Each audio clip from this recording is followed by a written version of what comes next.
Do you think that a person could be born with the capability to feel the upper world without any instruction? Everybody's born with a spiritual gene for that purpose. I mean, and that's the goal of everything in creation anyway, is to reach that full conscious attainment. Everybody has it. Whether that gene is switched on or off depends on the development of that individual.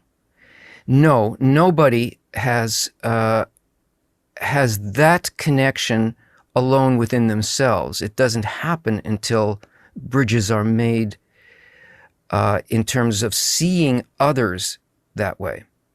And that's what this general law, love your friend or love your neighbor as yourself, that's what this means.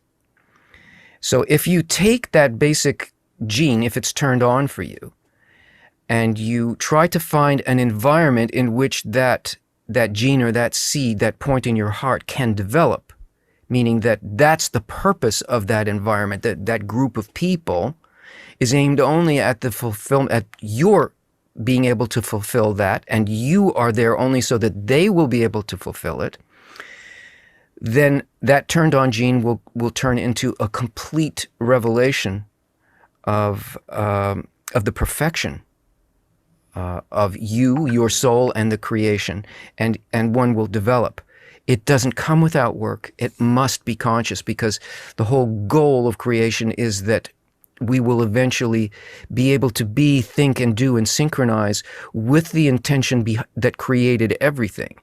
And that's not an intention of receiving it. You don't just have it. You don't just get it.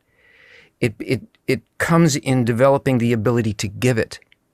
And that's when the spiritual gene becomes fulfilled.